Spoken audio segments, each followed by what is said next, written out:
The three angels' messages and the last days. Revelation 14 centers on the three angels' messages, verses 6 to 12, and their connection to the 144,000, verses 1 to 5. These messages are understood to be God's final warning to the world, preparing people for the second coming of Jesus Christ. The 144,000 and the last day remnant, Revelation 14, 1 to 5. Who are they? The 144,000 as a symbolic representation of a literal number of people who will be alive and faithful to God just before Jesus' second coming. They are the remnant church of the last days. Their character. The description of them having the Father's name written on their foreheads means they are sealed by God and fully reflect his character. The phrase "they have not defiled themselves with women, for they are virgins" is a symbol of spiritual purity, meaning they have not participated in the spiritual fornication or false worship of Babylon and its daughters, the fallen churches, their mission. These faithful people will be the ones proclaiming the three angels' messages to the world, having a unique experience with God and a deep understanding of his truth. They are described as following the Lamb wherever he goes, signifying their complete loyalty and obedience to Christ. The first angel's message, Revelation 14, 6 to 7.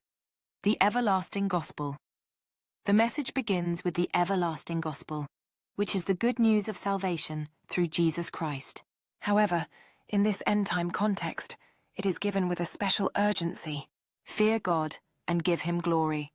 This is a call to a right relationship with God, revering him above all else. The hour of his judgment is come. This points to a specific event, the pre-Advent judgment, or investigative judgment, which they began in 1844.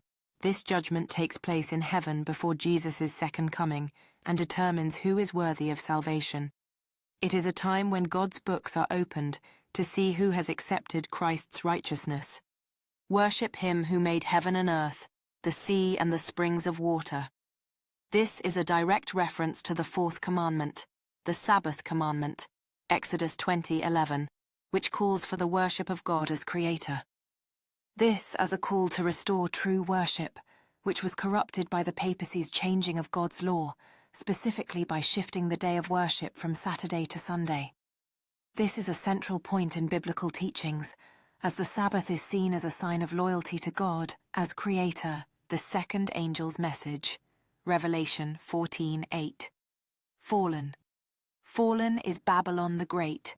Babylon is not a literal city, but a symbolic term for a conglomerate of apostate religious organizations that have rejected the truth and corrupted the gospel, made all the nations drink the maddening wine of her adulteries.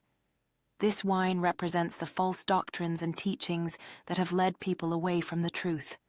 This includes doctrines like the immortality of the soul, Sunday sacredness, and an ever-burning hell.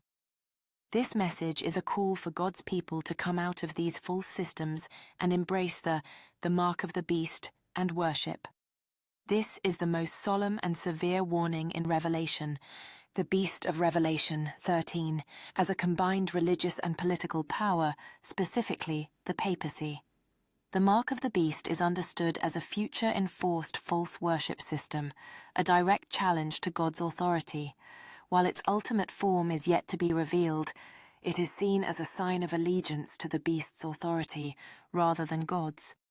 The mark will be related to the issue of worship and will involve a false Sabbath, Sunday worship, enforced by law. The consequences. The message warns that those who receive the mark will face the wine of God's fury, which is the unmixed wrath of God poured out during the 7 last plagues. The faith of the saints. In contrast, the third message also highlights the characteristics of those who will not take the mark. They are described as those who keep the commandments of God and the faith of Jesus.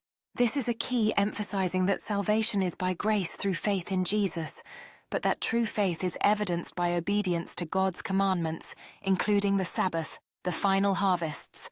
Revelation 14:14-20.